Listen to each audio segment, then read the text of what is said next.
Pero este mismo autor describe en su carta a los hebreos, o sea, vaya buscando el libro de Hebreos, la carta de Hebreos, y este autor, quien haya sido que lo haya escrito, obviamente si usted me pregunta así rápidamente, le voy a decir, hay un autor, que es el Espíritu Santo. Porque dice la Escritura que toda Escritura es inspirada por Dios, útil para redarguir, corregir, enseñar y todo ese versículo que ya sabemos. Pero toda la Escritura es inspirada por Dios. Como la carta a los hebreos forma parte de las Escrituras del canon, entonces sabemos que el autor es nuestro Señor. Pero alguien puso la manito. Y ese que puso la manito, al cual me voy a referir como el autor, describe la vida cristiana como una carrera atlética. Lo describe como una carrera. Hebreos capítulo 12, verso número 1, mientras usted lo busca.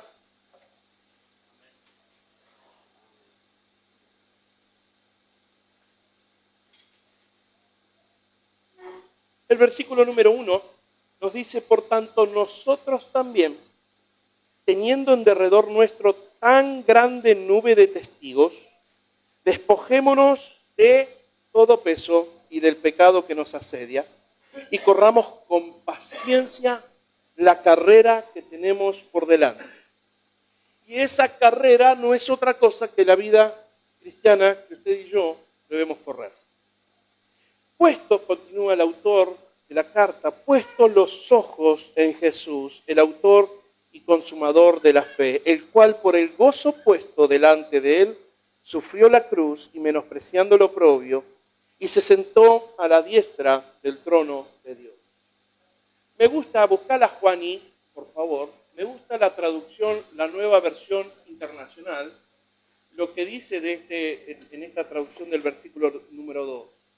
Dice, fijemos la mirada en Jesús, el iniciador y perfeccionador de nuestra fe, quien por el gozo que le esperaba soportó la cruz, menospreciando la vergüenza que ello significaba, y ahora está sentado a la derecha del trono de Dios.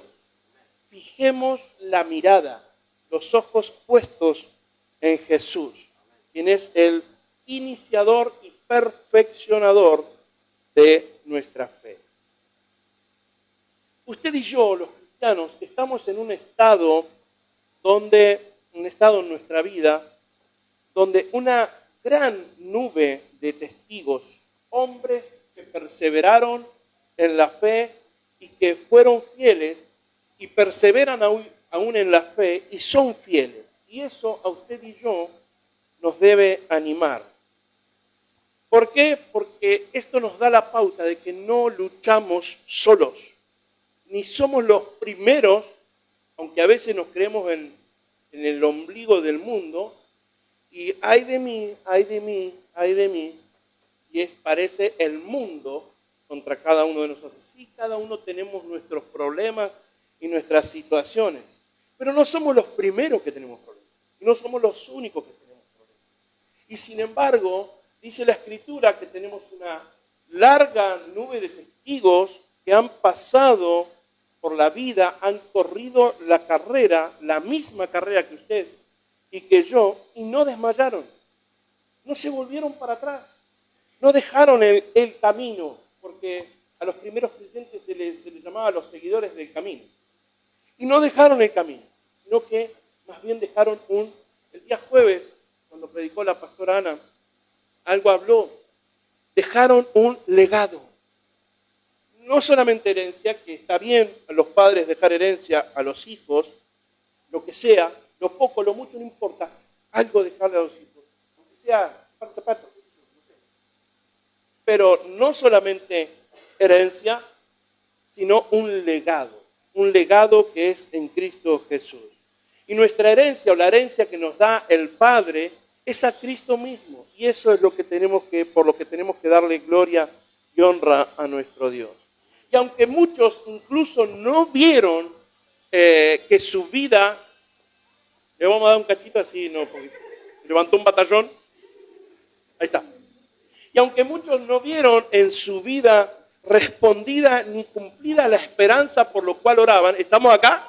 No se me distraiga, no se me distraiga. ¿Amén? No permita que distraerse. ¿Cuál es el problema? Aunque muchos no vieron esta esperanza cumplida, no perdieron la fe. Aunque muchos no vieron realizado el motivo de su oración al cielo, nunca perdieron la fe. Vamos al comienzo del capítulo 11 de Hebreos. Un capítulo antes, donde el primer versículo es uno de los versículos más conocidos. Que yo donde arranque usted lo va a continuar diciendo de memoria. Es pues la fe.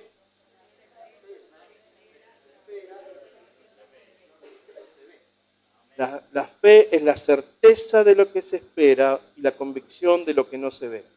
Porque por ella, por la fe, dice el versículo 2, alcanzaron buen testimonio ¿quiénes? Los antiguos. Por la fe entendemos haber sido constituidos el universo por la palabra de Dios. De modo que lo que se ve, de lo que se ve fue hecho de lo que no se veía.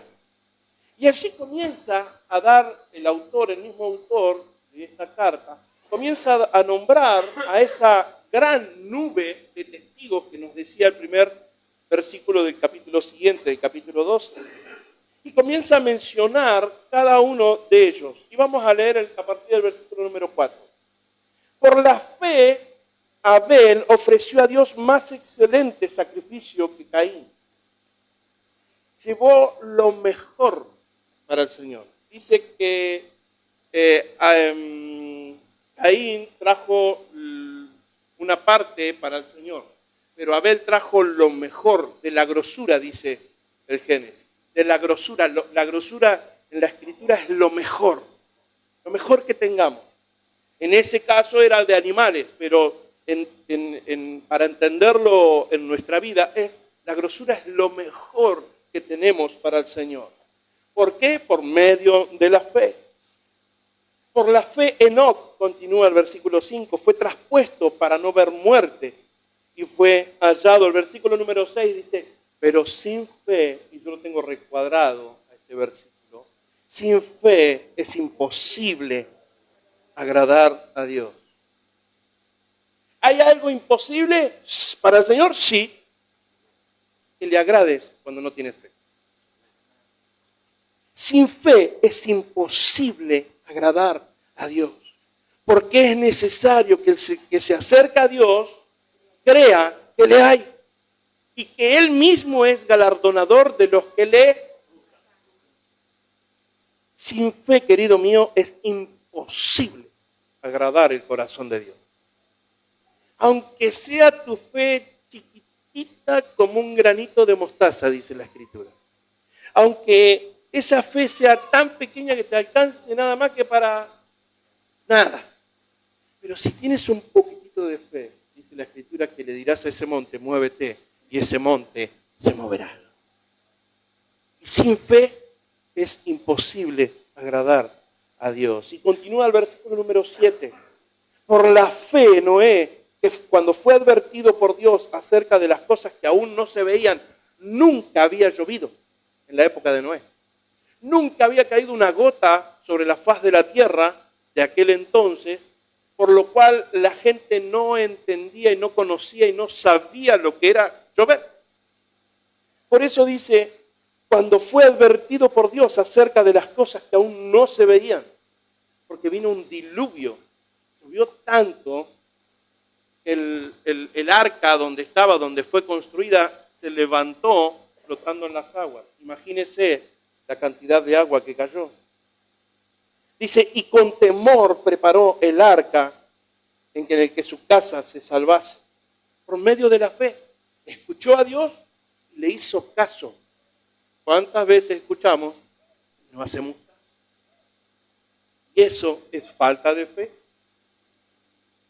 En estos días, recién hace un ratito fui a casa para ver cómo estaba Lore.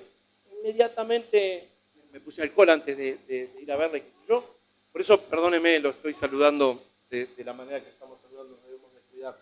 Y fui y le puse la mano en su cabeza, porque la palabra de Dios dice que cuando haya alguno enfermo entre vosotros, vayan, impongan sus manos sobre los enfermos. Y dice la Escritura que los enfermos, ¿qué pasará? Se sanarán. Y fiel es el que dio la promesa. Y si Él prometió que si nosotros ponemos nuestras manos sobre los enfermos, que no es tu poder, mi poder, sino que es el Espíritu Santo, el poder del cielo, el poder del Espíritu Santo en nosotros. Recuerde lo que dice el libro de los Hechos, en el capítulo 1, verso número 8, donde dice, y recibirán poder cuando haya venido sobre vosotros el Espíritu Santo. ¿Usted quiere poder para sanar a los enfermos? Pídaselo a Dios y que el Espíritu Santo esté sobre usted. Ojo, que la gloria siempre sea para Dios. Amén. Por la fe, continúa el versículo 8, Abraham, siendo llamado, obedeció para salir al lugar que había de recibir como herencia y salió sin saber a dónde iba. Recuerde, toma tu casa, tus cosas, tus empleados, tu ganado y vete a la tierra que yo te mando, le dijo el Señor. Y Abraham no tenía idea dónde iba. Por la fe también la misma Sara, la esposa de Abraham, siendo estéril, recibió fuerza para concebir y dio a luz aún fuera del tiempo de la edad, porque creyó que era fiel quien lo había prometido. Aunque se rió en un primer momento, eso siempre me acuerdo. Pero por la fe también Abraham, versículo 17, cuando fue probado, ofreció a Isaac, y el que había recibido las promesas ofrecía su unigénito. Por la fe bendijo Isaac a Jacob y a Esaú respecto de las cosas venideras. Por la fe Jacob, al morir, bendijo a cada uno de los hijos de José. Por la fe José, al morir, mencionó la salida de los hijos de Israel y dio mandamiento acerca de sus huesos. Por la fe Moisés, cuando nació, fue escondido por sus padres por 3 meses. Por la fe Moisés, hecho ya grande, rehusó llamarse hijo de la hija de Faraón. Por la fe, continúa el versículo 29, pasaron el mar rojo como por tierra seca. Por la fe cayeron los muros de Jericó después de rodearlos 7 días. ¡Pau! Que hay que tener fe. Una ciudad amurallada. ¿Cuántos conocen, aunque sea por foto, la muralla china? Más o menos era de la misma forma como se amurallaban las ciudades en la antigüedad. Y las grandes ciudades se amurallaban de esa manera. Ahora, ¿usted se imagina que un grupo de locos comience a dar vueltas alrededor de esa muralla? Con trompetas y canto, y 1 día, 2 días, 3 días. Me imagino los que estaban alrededor de estos, los locos que van a invadir aquí porque cantan, locos. 1 día, 2 días, 3 días, y lo hacían. 4 días, 5 días, 6 días. Al día 7º le dieron vueltas 7 veces y a la última, al sonar de las trompetas y al grito de júbilo, ¿qué pasó? Los muros. Y fue conquistada Jericó, que era el último bastión que le quedaba al pueblo hebreo para luego entrar a la tierra prometida. Por la fe lo hicieron, porque creyeron a Dios y porque actuaron en consecuencia. ¿Vieron o sabían o habían visto lo que iba a pasar? No. ¿Por qué? Porque la fe es certeza de lo que se espera y convicción de lo que aún no vemos. Por la fe, Rahab la ramera no pereció juntamente con los desobedientes, habiendo recibido a los espías en paz. Si usted se acuerda, Rahab era una ramera que vivía dentro de esos muros de Jericó. Y Josué había mandado a unos espías para ir a ver allí, y como los descubrieron, ella les dio lugar para que se escondieran en su casa. Después huyeron, volvieron estos varones, estos espías volvieron y le dijeron a los hebreos que era lo que los esperaba. Entonces, esta misma Rahab, que fue quien escondió a los espías, el Señor la guardó. El Señor no la destruyó. Por eso dice, por la fe, Rahab la ramera no pereció juntamente con los desobedientes, habiendo recibido a los espías en paz, porque hizo algo para el Señor, o para los hijos del Señor. Y esta misma Rahab, si usted va al capítulo 1, no lo busque, pero después en su casa si lo quiere buscar, en el capítulo 1 del Evangelio de Mateo, esta misma Rahab aparece en la genealogía de la cual desciende nuestro Rey y Señor Jesús. Podríamos predicar sobre Rahab y decir que no hay nada que hayas hecho en tu vida que impida que el Señor te sane, te salve, si te entregas a Él y haces lo que el Señor te pide. Amén. No importa lo que hayas sido, no importa si eres lo que fuera. Fíjense, una ramera, el Señor la salvó y el Señor la tiene contada allí en su genealogía. Dice, ¿y qué más digo? Continúa en el versículo 32, porque el tiempo me faltaría contando de Gedeón, de Barak, de Sansón, de Jefté, de David, así como de Samuel y de los profetas, que por fe conquistaron reinos, hicieron justicia, alcanzaron promesas, taparon bocas de leones, apagaron fuegos impetuosos, evitaron filo de espada sacando fuerzas de la debilidad y se hicieron fuertes en batalla y pusieron en fuga a ejércitos enteros. Esta es la nube de testigos de la cual habla el siguiente capítulo. Personas que por la fe actuaron, por la fe y creyeron a Dios y de esa manera obedecieron lo que Dios tenía para ellos. Y muchos de ellos no pudieron ver la promesa cumplida. Incluso hay otros que no fueron nombrados en esta lista, otros generales de la fe, otros grandes de la fe, héroes de la fe, y algunos de ellos fueron anónimos para nosotros, pero no para el Señor. Fíjese lo que dice el versículo 36. Otros experimentaron vituperios, azotes, y a más de estos prisiones y cárceles. Fueron apedreados, aserrados, puestos a prueba, muertos a filo de espada, anduvieron de acá para allá cubiertos de pieles de ovejas y de cabras, pobres, angustiados y maltratados. Y después de decir todo esto, el autor de esta carta dice, corramos con paciencia la carrera que tenemos por delante. Amado, la prueba que te toca atravesar, la circunstancia que te toca atravesar, es permitida por Dios. Si no es enviada por Dios, es permitida por Dios. O sea que más bien recíbala, no le digo con gozo. Aunque la Escritura nos dice que estemos gozosos cuando nos hallemos en diversas pruebas. Ay, Pedro fue quien escribió eso, ¿no? O Santiago. No importa, ahora no me olvides. Ay, Espíritu Santo, ayúdame a que me encuentre gozoso en medio de la prueba, porque por mí mismo no lo puedo lograr.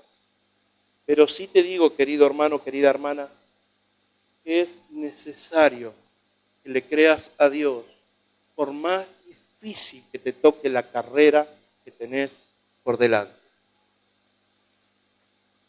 No te vuelvas atrás, sigue corriendo con perseverancia, con constancia, con esfuerzo. Incluso dice el versículo ese número 1, nos dice, despojémonos de todo peso. La nueva versión internacional, poneme Hebreos 12:1, Juani, pero de la versión internacional.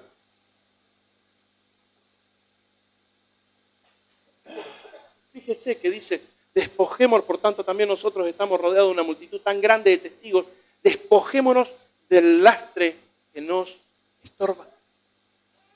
Despojémonos de todo peso.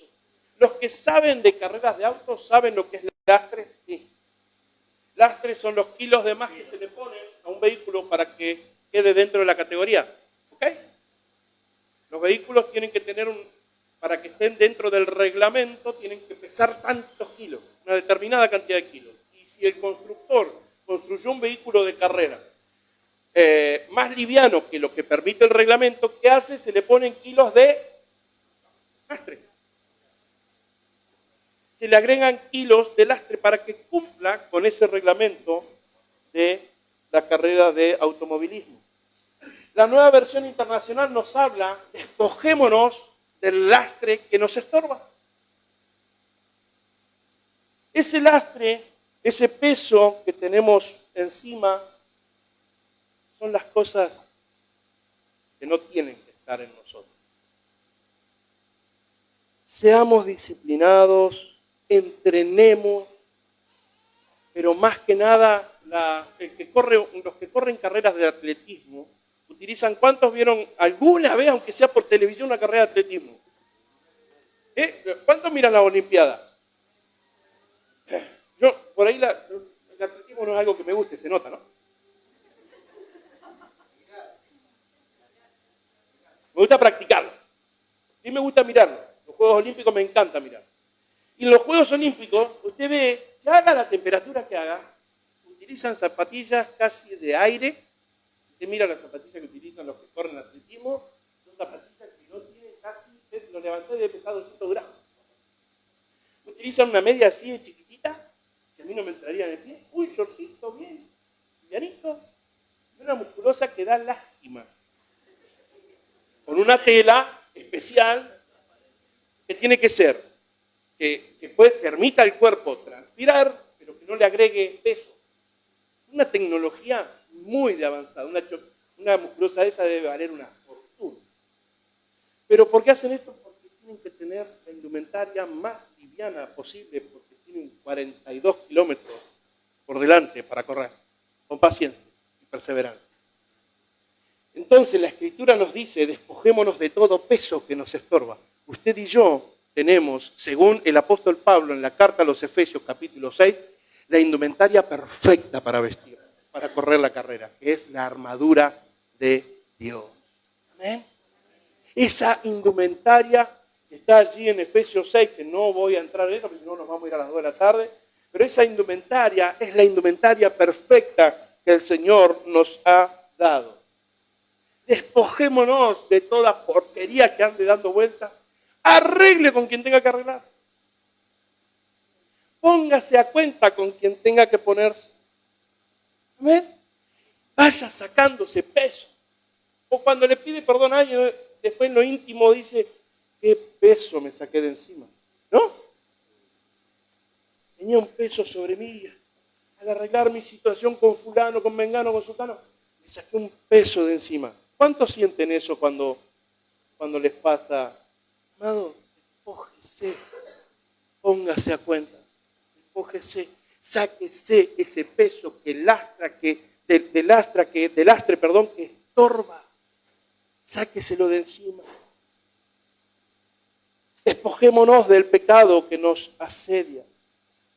Son muchas las tentaciones que nos asedian, las preocupaciones que nos asedian y las diversiones inocentes, hago así porque los jóvenes hacen así, entre comillas.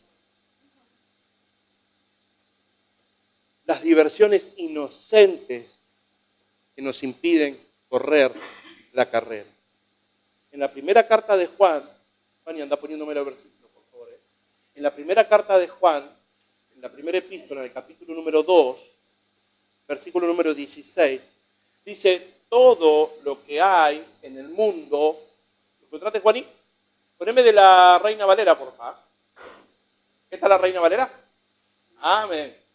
Porque todo lo que hay en el mundo, los deseos de la carne, todo lo que hay en el mundo, y detalla estos, los deseos de la carne, los deseos de los ojos y la vanagloria de la vida, no proviene del Padre, sino ¿de quién? Amados, despojémonos de estas cosas. Los deseos de la carne, hay que ganar ir a bailar.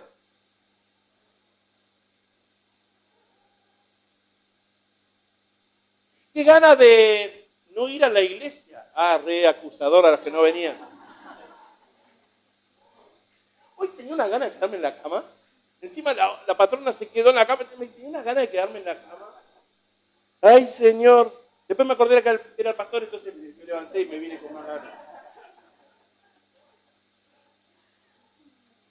Los deseos de los ojos, la envidia, todo ese tipo de cosas que entran por la mirada. Sí, y entrar en otros temas que el Espíritu Santo se lo revele. La vanagloria de la vida. Si usted quiere saber lo que es vanagloria, vaya a Eclesiastés. En el libro de Eclesiastés, Salomón escribe sobre las cosas que son vanagloria y que son vanidad para el hombre. Si usted quiere saberlas, vaya a Eclesiastés y léalas allí. Despójese de esas cosas, sáquese de encima. Si usted quiere correr la carrera con paciencia, constancia, perseverancia, como dice la siguiente porción del versículo, corramos con paciencia. Paciencia, hay otra versión que dice perseverancia, constancia. Y aunque me caiga, el Señor me levantará. Tenemos, querido mío, que aguantar y seguir corriendo. Y aunque muchas veces nos cansemos, no podemos abandonar nuestra carrera cristiana. Y estamos, los que por ahí hace muchos años andamos en los caminos del Señor, vemos personas que han conocido a Dios, que se han entregado a Dios, pero que han abandonado el camino. Y hoy están peor que antes de haberle conocido. No andan de gloria en gloria, sino que su postrer estado es peor al primero, como dice la Escritura. Con esto no te estoy amenazando, pero sí te traigo luz en cuanto a lo que dice la Escritura. Si te alejas del Señor, si abandonás el camino, si abandonás la carrera, corres serio riesgo de que tu postrero estado sea peor que el primero. Estés peor que antes de conocer al Señor. ¿Por qué? Porque más vale no haberlo conocido.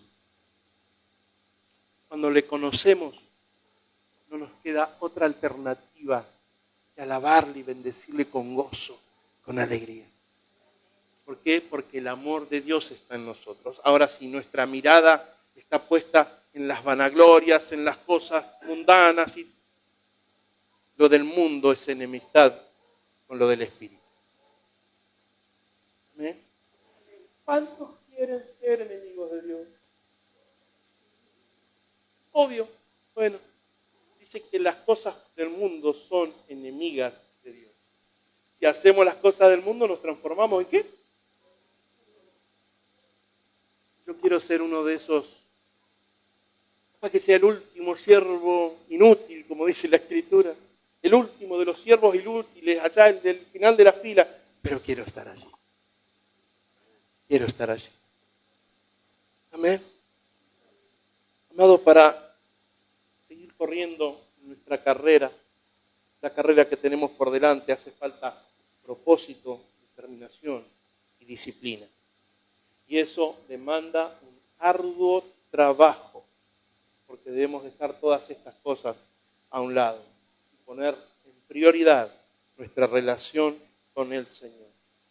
Hay disciplinas que debemos seguir adelante. Y una de ellas es orar y participar de las cosas de Dios. Leer, estudiar. Y ahí es donde animo a los que no están estudiando que puedan estar estudiando la palabra de Dios. Porque de esa manera obtenemos vigor, fuerza para el día malo. El domingo, los días domingos, muchas veces son consecuencias de lo que vivimos en la semana. Y a veces nos pasa que venimos con un cansancio encima, con una pila por el piso. ¿Por qué? Porque vivimos una semana quizás muy pesada. Pero aquí, no digo aquí en este edificio, me refiero en la presencia de Dios. Dios da fuerza al que no tiene ninguna. Y Dios anima a todos aquellos que están desanimados. Vengan a mí todos los que estén cansados y cargados, dice el Señor, que yo los haré descansar. Amén. Por eso, querido mío, nunca saque su mirada de Jesús. El versículo 2 del capítulo 12 dice, puestos los ojos en Jesús, autor y consumador de nuestra fe. inmediatamente me recuerdo, y lo he dicho más de una vez, inmediatamente me recuerdo cuando el Señor caminando sobre las aguas, los discípulos navegando en una barca y el Señor se les puso delante, arriba del agua. Imagínense ese cuadro, caminando sobre el agua, y algunos dijeron, es un fantasma. Pensaron, es un fantasma que viene, ¿qué pasó? Cuando se acerca era Jesús quien venía caminando sobre las aguas y le dice a Pedro, Pedro, anímate, vení. Y dice que Pedro lo miró a los ojos y salió de la barca. Imagínese, sacó una patita, vio que no se hundía, sacó la otra patita, la camisa, es un pollo. Y mirando a Jesús, también caminó sobre las aguas. Ahora, algo lo distrajo, algo sucedió, que sacó su mirada de Jesús y vio que estaba caminando sobre el agua. Y allí es donde empezó a hundirse. ¿Por qué? Porque sacó su mirada del Señor. Si no te querés hundir, si no querés abandonar la carrera, nunca, pero nunca saques tu mirada de Cristo. ¿Amén?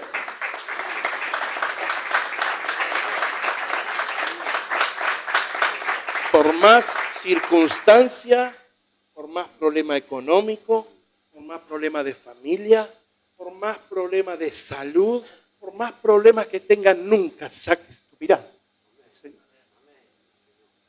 Porque de ahí viene nuestro socorro. De Él. Recuerde lo que dice el salmista. ¿De quién vendrá mi socorro? Del cielo. De la fuente de energía, de vitalidad y de vida que es Cristo Jesús. Nunca, nunca saque su mirada del Señor. Y de esa manera va a seguir corriendo la carrera.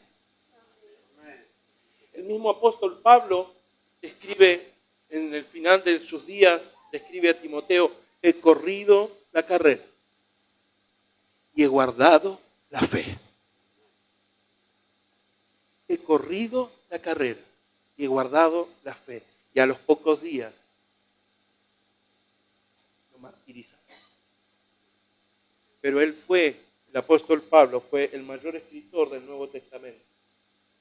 Y podemos encontrar que Pablo atravesó por distintas circunstancias. Estuvo preso, fue azotado 2 veces, fue azotado 40 veces menos una, dice la Escritura. Fue azotado, metido preso, naufragado en varias ocasiones. Una de ellas estuvo 2 días en el agua, solito, flotando, hasta que lo hallaron. Y a pesar de todo eso, creo que Sandra hoy decías mención, ¿no? Cuando estaba en la cárcel, allí con... se me fue el nombre. Con Silas, cantando himnos a Dios. Estando en la cárcel. Amados, tenemos una grande nube de testigos que nos anima a seguir adelante a pesar de las dificultades, de los problemas, de las circunstancias. Por eso, querido mío, nunca saque su mirada del Señor. Nunca, nunca. Llore, grite, patalee, chille, pero no se enoje con eso. El Señor ha sido fiel, el Señor ha sido bueno. La bondad de Él ha sido infinita con cada uno de nosotros. Desde el principio de los días, de nuestros días, haga memoria. Y sí va a encontrar tiempos de oscuridad, de dolor, de llanto, de mucha angustia. Pero también, si usted hace una mirada retrospectiva, va a encontrar que el Señor siempre estuvo a su lado, aunque sea para levantarlo de donde usted está. Amén. Amén. Póngase en pie y denle un aplauso al Señor. Vengan, chicos.